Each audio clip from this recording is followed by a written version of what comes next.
کہ آپ صلی اللہ علیہ وسلم دیکھ رہے تھے کہ ایک تو زہر میں تڑپتا ہوا مارا جا رہا ہے اور ایک کا سر نیزے پہ چڑھ رہا ہے، لیکن ان کے لیے دعا نہیں کی، رخصت کیا۔ جب پوچھا جبرائیل امین سے کہ کیا کہتے ہو، میں چلوں یا رہوں، تو جبرائیل نے فرمایا کہ اللہ تبارک و تعالی آپ کے ملاقات کے شوق میں ہے۔ تو پھر آپ صلی اللہ علیہ وسلم نے فرمایا کہ جبرائیل جاؤ اللہ سے پوچھ کر آؤ کہ اللہ میرے بعد میری امت کے ساتھ کیا کرے گا۔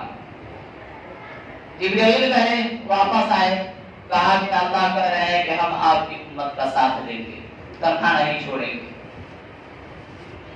پچھلے جمعہ کو آپ لوگوں نے مولانا صاحب سے ان کے بارے میں بہت تفصیل کے ساتھ سنا، تو یہ واقعہ کیوں ہوا، اس کا مت کیا ہے، اس کا مقصد کیا ہے، یہ کیوں ہوا؟ یہ اس لیے نہیں ہوا کہ 10 دن تک ہم رو پیٹ کر چھٹی کر لیں، 10 دن تک ہم ڈھول بجا کر چھوڑ دیں، یہ اس لیے نہیں ہوا۔ یہ ایک پیغام ہے، یہ ایک پیغام ہے، یہ ایک سبق ہے پورے دنیا کے ایمان والوں اور مسلمانوں کے لیے کہ اللہ کو راضی کرنے کے لیے اتنی بازی لگانی پڑے تو لگاؤ، اپنی اولاد کو ذبح کر دو اللہ کو راضی کرنے کے لیے اگر موقع پڑے تو۔ یہ گرمی کا روزہ آتا ہے، 12 گھنٹے کے پیاس میں انسان تڑپ کر رہ جاتا ہے۔ تمہیں خبر ہے میرے نبی کے نواسے نے، میرے نبی کے گھر والوں نے 72 گھنٹے پیاس کے ساتھ گزارے بغیر پانی کے، 72 گھنٹے پانی کا ایک قطرہ نہیں، اور آگے انسان کے شکل میں درندے۔ جب سارے لوگ شہید ہو گئے تو پیچھے اہل البیت رہ گئے، اہل البیت۔ جب لڑائی شروع ہوا 32 گھوڑ سوار تھے، 40 پیدل تھے۔ جب پہلا حملہ ہوا تو 32 نے 3000 کا منہ پھیر دیا۔ تو ابن زیاد نے کہا کہ پہلے ان کے گھوڑوں کو مارو، پہلے ان کے گھوڑے کو مارو۔ تو پھر 503 اندازوں نے ایک ساتھ حملہ کیا، ان کے گھوڑے کی طرف ختم ہو گئے تو سارے پیدل ہو گئے۔ لڑائی شروع ہوا، پھر اس کے بعد ظہر کا وقت آ گیا، نماز کا وقت۔ تو امام حسین نے اشارہ کیا،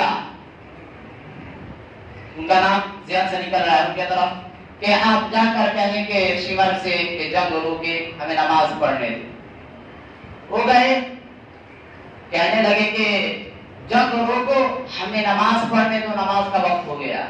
ہاں، اگر 1444 سال میں ایک وقت کی بھی نماز چھوڑنے کی گنجائش ہوتی تو اہل کربلا کو ہوتی، لیکن کہا کہ امام حسین نے سجدے میں سر رکھ کر بتلایا کہ نماز نہیں چھوٹ سکتی، نماز نہیں چھوٹ سکتی۔ انہوں نے آ کر کہا شمر سے کہ جنگ روکو، ہمیں نماز پڑھنے دو۔ کہا کہ تمہاری تو نماز قبول ہی نہیں ہوتی۔ تو انہوں نے کہا کہ لعنت تم پر، تمہاری نسلوں پر، جس گھر کے طفیل نماز ملی انہیں کی نہیں ہوتی اور تمہاری ہوتی ہے۔ واپس آئے اور کہا کہ اجازت نہیں دے رہے۔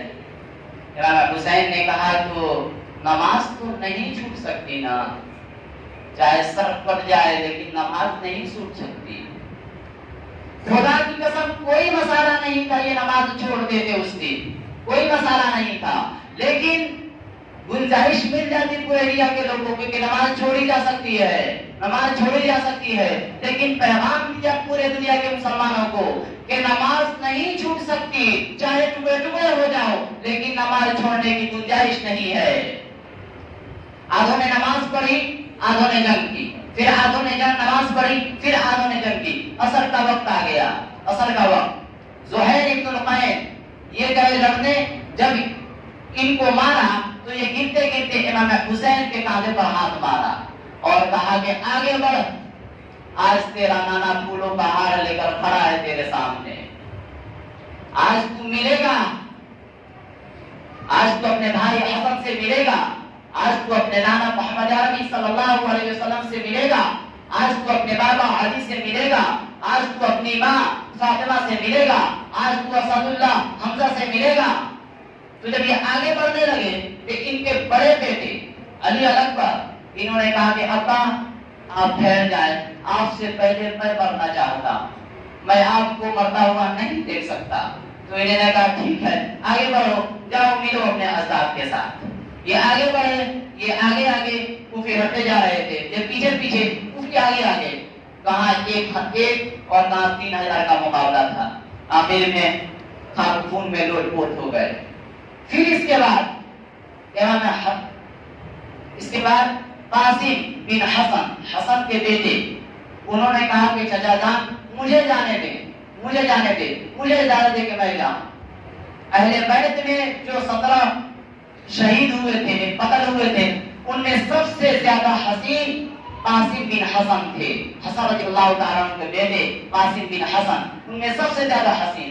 جب یہ گئے تو ایک نے مارا، وار کیا تو ان کا ایک ہاتھ کٹ گیا، وہ گرے مٹی میں۔ پھر اس کے بعد تڑپنے لگے، کہا یا عمہ، ہائے چچا۔ تو امام حسین رضی اللہ تعالیٰ عنہ خون میں چور تھے، زخموں سے چور تھے، تو انہوں نے بھرتی شمع کی طرح پھر شیر کی طرح لپکے اور بندے کو چیرتا ہوا وہاں پہنچے تو ایریا لگا رہے تھے، ان کو اٹھایا، سینے سے لگایا، ان کی آخری ہچکی ان کے سینے پر ختم ہوئی۔ کہا بھتیجے آج تیرا چچا بڑا بے بس ہے، آج تو تیری مدد کو نہیں آ سکتا، لیکن ایک دن آنے والا ہے جس دن تیرے نانا کے دربار میں فیصلہ ہوگا۔ آخر میں امام حسین بچ گئے۔ ان کا بچہ عبداللہ 2 سال کا، ان کو خواب و خیال بھی نہیں تھا کہ میرے اس بچے کے ساتھ ظالم یہ حرکت کریں گے۔ انہوں نے بلایا، سینے سے لگایا، بوسہ دیا، اور ابھی گود میں بیٹھا کر حسرت کی نگاہ سے دیکھ ہی رہے تھے کہ شام کی لشکر سے ایک فوجی تیر جو چلایا وہ کھاتا بھی جا سکتا تھا، آ کر گردن میں لگا اور پار ہو گیا۔ بچے کی گردن وہیں پہ ڈھلک گئی۔ سوچو کہ اس باپ پہ کیا گزری ہوگی جس کا 2 سال کا بچہ گود میں فوت ہو گیا ہو، اس کے گردن سے تیر پار ہو گیا ہو۔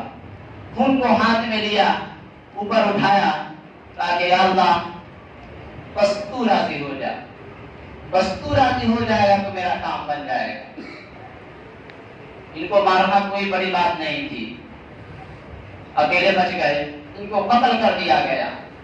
پھر 72 جو اہل بیت تھے ان کے سر کو نیزے پر اٹھا کر گھمایا، 72 اہل بیت کے سر کو نیزے پہ اٹھا کر گھمایا۔ اس میں ایک چھوٹا بچہ عبداللہ 2 سال کا بچہ، اس کا اتنا بڑا سر، اتنا سا سر، وہ بھی نیزے پر تھا۔ ان کے سر کو ابن زیاد کے دربار میں حاضر کیا گیا۔ اس نے چھڑیاں مارنا شروع کیا منہ پہ، کہا کہ آج تک میں نے ایسا چہرہ کبھی نہیں دیکھا جو مرنے کے بعد بھی مسکرا رہا ہو۔ تو وہاں پہ انس کھڑے ہو گئے، حضرت انس کھڑے ہو گئے کہ ظالم یہ چھڑی ان ہونٹوں سے ہٹا لے، یہ چھڑی ان ہونٹوں سے ہٹا لے، میں نے ان ہونٹوں پر اللہ کے نبی کے ہونٹوں کو لگتے دیکھا ہے۔ پھر ان کے سر کو یزید کے دربار میں حاضر کیا گیا، اس نے بھی چھڑیاں مارنا شروع کیا۔ وہاں پہ زید بن ارقم کھڑے ہو گئے کہ وہاں پہ مت مار، چھڑی ہٹا لے، میں نے ان ہونٹوں پر محمد عربی صلی اللہ علیہ وسلم کے ہونٹوں کو لگتے دیکھا ہوا ہے۔ وہ کیوں شہید کیے گئے؟ جھوٹ کا ساتھ نہیں دیا، اپنے پورے خاندان کے ساتھ شہید ہو گئے، قتل کر دیے گئے، لیکن جھوٹ کا ساتھ نہیں دیا۔ یہ ایک پیغام ہے، یہ 10 دن کے لیے نہیں ہے کہ 10 دن کے لیے یہ کرو وہ کرو، دفع ہو جاؤ چھٹی کرو، یہ اس لیے نہیں ہے، یہ پوری زندگی کے لیے پیغام ہے کہ اللہ کو راضی کرنے کے لیے جس حد تک بھی جانا پڑے جاؤ۔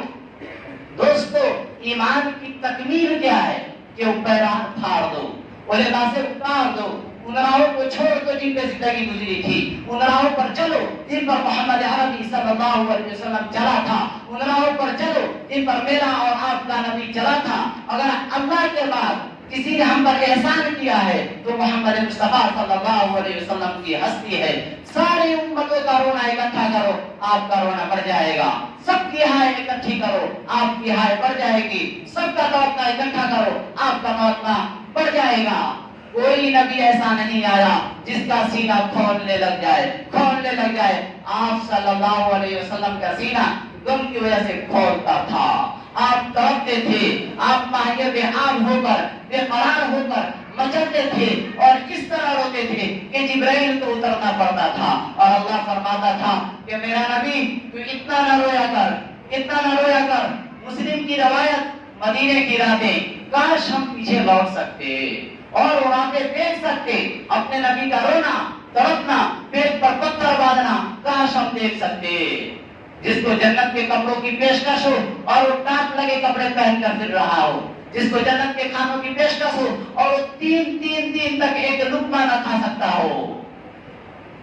اللہ تعالیٰ فرماتا تھا تم مانگ تو صحیح، تو مانگ تو صحیح، تو ایک مرتبہ کہہ تو صحیح میں جنت کے دسترخوان بچھا دوں گا تیرے لیے، تو ایک مرتبہ کہہ تو صحیح میں وہ پہاڑ کو سونا بنا دوں گا، تو ایک مرتبہ کہہ تو صحیح میں عرب کے پہاڑوں کو سونا چاندی یاقوت بنا کر تیرے قدموں پہ نچھاور کر دوں گا، تیری آخرت پہ کوئی کمی نہ آنے دوں گا، تیری آخرت میں کوئی کمی نہ آئے گی. اس کے بعد بھی وہ کہے نہیں نہیں نہیں نہیں مجھے بھوک پسند ہے، میری امت کب مالدار ہوگی، میں جھوپڑی میں زندگی گزار دوں گا، میری امت کب محلوں میں زندگی بسر کرے گی، میں روکھی سوکھی کھاؤں گا، میری امت کب تر کھائے گی، میں گدھے پر سوار ہوں گا، میری امت کب بڑی سواری پہ سوار ہوگی. ہائے ہائے، تین دن تک کھانے کو نہیں مل رہا، اشارے ہو رہے ہیں مانگو نہیں، مانگو نہیں، مانگو نہیں. ایک دن گزر گیا، دوسرا گزر گیا، تیسرا گزر گیا، چوتھا دن ہے، آپ باغ میں گئے، گندی کھجوریں اٹھا کر صاف کر کر کھانے لگے. عبداللہ بن مسعود تھے، عبداللہ تو نہیں کھاتا؟ کہا یا رسول اللہ مجھے بھوک نہیں ہے. کہا کہ عبداللہ آج چوتھا دن ہے میں نے ایک لقمہ تک نہیں کھایا. اور امت ایک چائے پر بھی گئی، ایک پان پر بھی گئی، 10 روپے پر بھی گئی. بھائی تاریخ کیوں اڑا رہے ہو؟ آج جمعہ ہے نا اسی لیے گاڑی چھلوانے جا رہے ہیں کہ جمعہ پڑھنے جائیں گے. ارے میرے بھائیو اسی نبی کی سنتیں ذبح کرتے ہو. وہ کیا لگتا ہے سر پہ ٹوپی رکھتے ہوئے؟ وہ کیا لگتا ہے شلوار پیجامہ کو ٹخنوں سے اوپر رکھتے ہوئے؟ کیا میرے نبی کا کوئی لباس نہیں تھا؟ کیا اس کی کوئی زندگی نہیں تھی؟ اسی پر وار کر رہے ہیں. ارے وار کرتے تو مغرب کی تہذیب پر کرتے. ہم نے کس پر وار کر دیا جو پہلے سے ہی ہمارے لیے قربان ہوا پڑا ہے. وہ کہتے ہیں کہ ایک عاشق جو اپنے ماں کا کلیجہ چیر کر لے جا رہا تھا، اس کی معشوقہ نے کہا کہ اپنے ماں کا کلیجہ لاؤ گے تو میں تجھ سے ملاپ کروں گی، تجھ سے شادی کروں گی. اس کا وقت نے ماں کو چیر دیا، کلیجہ نکالا، وہ لے کر جا رہا تھا، ٹھوکر لگی، گر گیا. کلیجے سے آواز آئی کہ بیٹا تجھے چوٹ تو نہیں لگی، بیٹا تجھے چوٹ تو نہیں لگی. او بھائی میرا نبی تو ان ماؤں سے زیادہ پیار کرنے والا تھا، ہم نے اس کے ساتھ کیا کیا؟ اسی کے طریقے پر، اسی کے سنتوں پر چھڑیاں چلا دی. پہچانو تو صحیح کہ دوست کون ہے، دشمن کون ہے. پہچانو تو صحیح کہ وفا والا کون ہے، جفا والا کون ہے. اگر ہم اپنے نبی سے پیار نہ کریں تو اور کس سے کریں؟ کون وفا والا ہے، کون وفا کرنے والا ہے؟ قیامت کے میدان میں جب جہنم کو کھینچ کر لایا جایا ہوگا، جب جہنم کو کھینچ کر لے جایا جا رہا ہوگا، کئی کروڑ کئی ارب فرشتے اس کی لگام کو پکڑ کر لے جا رہے ہوں گے میدان میں، اور ان کے ہاتھوں سے نکل رہی ہوگی.